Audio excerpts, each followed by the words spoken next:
अस्सलाम वालेकुम। उम्मीद है आप लोग ठीक हैं, खैरियत से हैं। अल्लाह पाक आप लोगों को अपने हिफ्ज़ व अमान से रखे। ये दुआएं हमारी हमेशा आपके साथ हैं। खुश रहें, आबाद रहें। मेरा भी गला जो है ना बस समझे आपके नेड़े लगा हुआ है। इंशाल्लाह एक आध दिन में वापसी हो जाएगी। जो काम करने आए थे अल्हम्दुलिल्लाह अल्लाह पाक की मेहरबानी और आप लोगों की दुआओं से अल्लाह पाक ने उसमें बड़ी पाकिस्तान के खूबसूरत चेहरे को जो इज़्ज़त दी है वो सब आपके सामने है। चैनल को ज़रूर सब्सक्राइब करें, बेल आइकन को प्रेस करें और ज़्यादा से ज़्यादा व्हाट्सएप ग्रुप में इसका लिंक ज़रूर शेयर करें।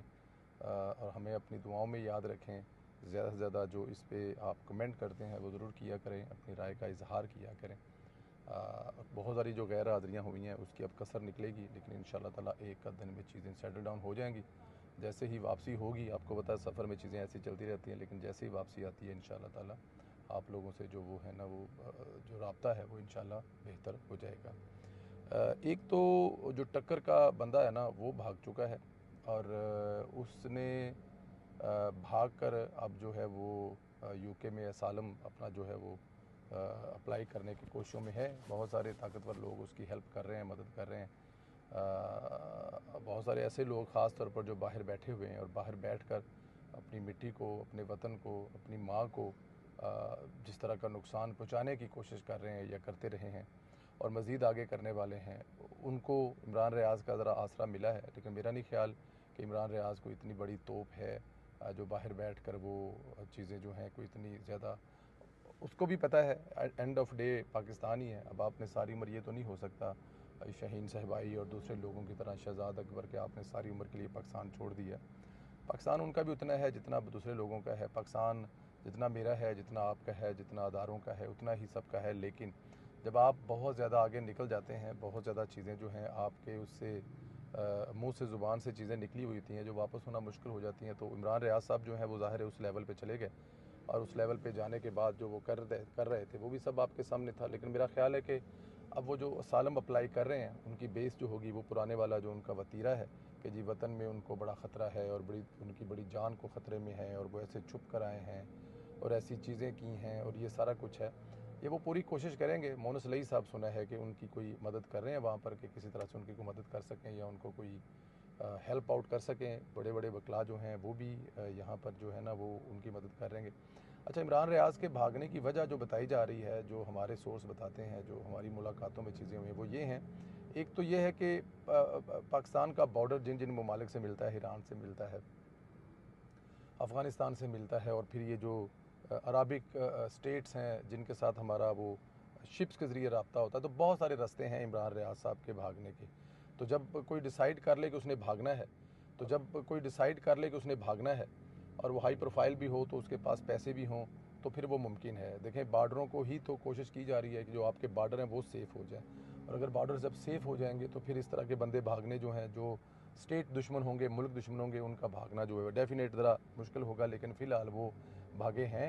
आने वाले दिनों में मज़ीद कैसे भागते हैं, कहाँ भागते हैं, वो भी आपके सामने नज़र आएगा। लेकिन इनके भागने में बताया ये जा रहा है जी कि जब ये पाकिस्तान से भागने की इन्होंने अभी फ़ाइनल कोशिश इसलिए की कि जनरल फैज़ साहब जो हैं उनके साथ, आपको पता है कुछ सियासतदानों का भी नाम चल रहा था, कितने सियासतदान किस पार्टी के, जो डेटा पकड़ा गया। तो इस तरह इमरान रियाज साहब का भी डेटा जो है वो भी पकड़ा गया था और वो भी कहा जा रहा था कि वो भी जो सहाफ़ियों का डेटा पकड़ा गया है, जो सहाफ़ियों की जो बातचीत पकड़ी गई है, सहाफ़ियों को जो राब्ते पकड़े गए हैं, तो उसमें इमरान रियाज साहब का भी बड़ा नाम आ रहा है कि उसमें इमरान रियाज साहब जो हैं उनको भी डेटा पकड़ा गया है और वो भी जो है वो बड़ा ख़तरनाक किस्म की जो चीज़ें हैं जो वो मिलकर सारा कुछ कर रहे थे। तो वो भी एक बहुत बड़ी वजह है उनके भागने की, क्योंकि अगर वो मुल्क से ना भागते तो फिर ज़ाहिर है ये सब कुछ जो हो रहा था वो होना उनके लिए वो करना ही मुमकिन नहीं था। तो इसलिए उन्होंने भागे हैं। लेकिन असल अब वो जो अली अमीन गंडापुर साहब वाला जो मामला है वो आपके सामने ही है कि अली अमीन गंडापुर साहब जो हैं वो भी उनके दुश्मन हुए थे और वो भागे हैं। एक चीज़ को आप ना भूलें, हमारे तो बड़े अच्छे दोस्त भी हैं, वो बड़ी इज़्ज़त और प्यार भी करते हैं, लेकिन बहुत सारी चीज़ें जो है ना वो आ, बस एक ना ही नाम लिया जाए तो बेहतर है। जिनके बारे में कहा जाता है कि उनका बड़ा हाथ है, वो जो इस वक्त मुलज़म हैं उनके भी वकील हैं और जो इस वक्त भागे हुए हैं उनके वो दोस्त और वकील भी हैं। बस इतनी सी बात बताऊंगा। आसानियाँ पैदा करे खुदा की ज़ात सब के लिए। अच्छा जी, ये जो नए KPK के सूबाई सदर बने हैं वो बड़ी तकलीफ़ में है। वो लोगों को गालियाँ निकालते हुए उनकी भी कुछ ऑडियो लीक हो रही हैं जुनैद अकबर साहब की। वो शिकवा कर रहे हैं, गिला कर रहे हैं कि उनको धोखा दिया गया है, उनकी पीठ में छुरा घोंपा गया है और ये जो जलसा था स्वाबी वाला उसको नाकाम करने में उनके अपने ही लोगों का हाथ है। उनके अपने लोगों ने नहीं चाहा था या उनके अपने लोग नहीं चाह रहे थे कि ये जलसा कामयाब हो, क्योंकि अगर जलसा कामयाब होता तो इमरान खान कामयाब होता, जुनैद अकबर के नाम का डंका बजता कि जुनैद अकबर ने सदर बनने के बाद बहुत बड़ा इनकलाबी काम किया है और वो कामयाब हो गए हैं, ये है वो है। ऐसा नहीं हुआ, तो इसलिए जो है उसको नाकामी कहा जा रहा है।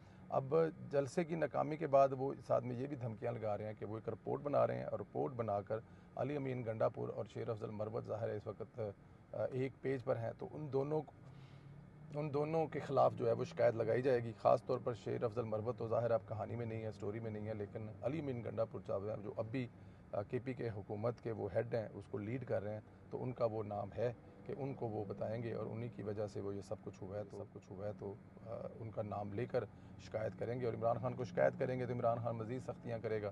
तो मेरा ख्याल है कि अब इमरान खान का ये शिकायतें सुन के पारा हाई हुआ है, वो भी इस वक्त काफ़ी गुस्से में है।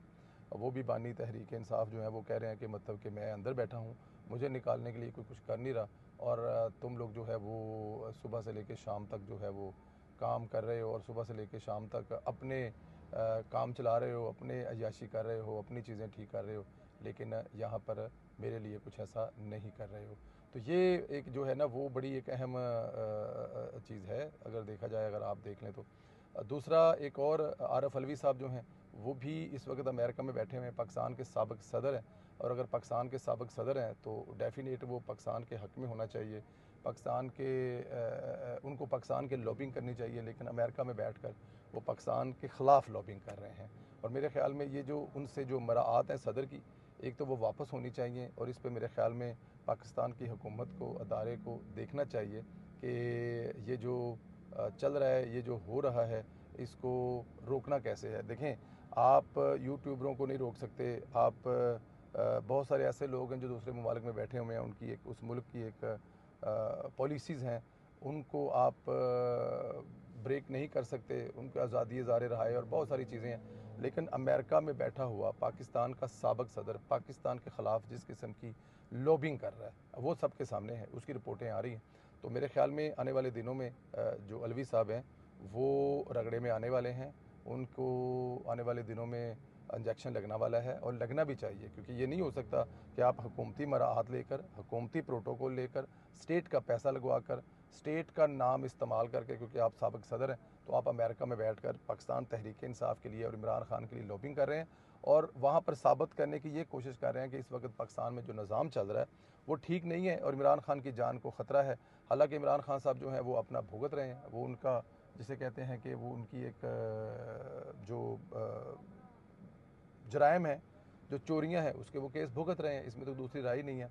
अच्छा जी, एक और चीज़ भी आपको यहाँ पे हल्की सी शेयर करेंगे। ये जो बजट आना है ना इस दफ़ा, ये बड़ा कमाल का बजट आना है, बड़ा कमाल का बजट आना है। आप इस बजट में लोग जो हैं वो हुकूमत को दुआएं देने वाले हैं, अभी से दे रहे हैं। मैं अभी एक जगह पे बाल ज़रा थोड़े से वो पता है वो हालत ख़राब हो जाती है, तो मैं थोड़े से बाल जो है वो ठीक करवाने के लिए एक जगह पे रुका।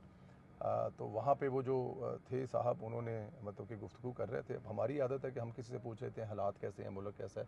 तो उन्होंने कहा जनाब ये मरीम नवाज़ के 2-3 काम जो है ना बड़े आला हैं, वैसे तो सारे काम बड़े आला हैं, लेकिन मरीम नवाज़ के कुछ काम और फिर उन्होंने कुछ चीज़ों की महंगाई को कम होते हुए बताया। वो मैं अगले वीलॉग में आपको बताऊंगा, क्योंकि वो एक बड़ा अहम टॉपिक है, उस पर मुझे ज़रूर बात करनी है कि आम लोग, कॉमन पर्सन में लोग पाकिस्तान में क्या कहते हैं। तो उस पर जब बात करेंगे तो उसमें आपको बताएंगे। लेकिन एक ख़बर जो हमारे पास इस्लामाबाद से है, कुछ वफाकी वज़रा से वहाँ पर जो मुलाकात हुई, उन मुलाकातों में जो मैंने जो जो जो चीज़ें आने वाले बजट के हवाले से गुफ्तगू, वो बड़ी पॉजिटिव थी। उस पर आपको बताएंगे फिर अपने अगले इंशाल्लाह ताला वीलॉग में कि उसमें क्या पॉजिटिव होने वाला है। लेकिन ये है पॉजिटिव। दूसरा, आप जिस जगह पे बैठे हुए हैं, जहाँ बैठे हुए हैं, आपको पाकिस्तान से सबसे पहले प्यार होना चाहिए। पाकिस्तान है तो सब कुछ है। आप जिस भी हैसियत में पाकिस्तान के लिए कुछ कर सकते हैं, आपको ज़रूर करना चाहिए। आप अपने ज़ाती नुकसान करते हैं, काम कारोबार का नुकसान करते हैं या कुछ और नुकसान करते हैं, लेकिन पाकिस्तान के लिए कुछ कर सके तो ज़रूर करें। हॉकी का बड़ा कामयाब इवेंट हुआ है, 21 साल के बाद हॉकी के कुछ क्लब वापस आए हैं। और इंशाअल्लाह ताला ये हॉकी के लिए दरवाज़े खुलेंगे और वो दरवाज़े जो हैं तकरीबन खुल चुके हैं। अब हर गुज़रते दिन के साथ आपको एक अच्छी और बेहतर ख़बरें ही मिलेंगी इंशाअल्लाह ताला। आप लोगों से गुज़ारिश है कि अपना ख्याल रखें। आप लोगों को अल्लाह ताला की ज़ात अपने हिफ्ज़ व अमान में रखे। हमारी ये दुआएँ हमेशा के साथ हैं। राय का इज़हार ज़रूर करें और ज़्यादा से ज़्यादा सब्सक्राइब करें। बहुत शुक्रिया। खुदा हाफ़िज़।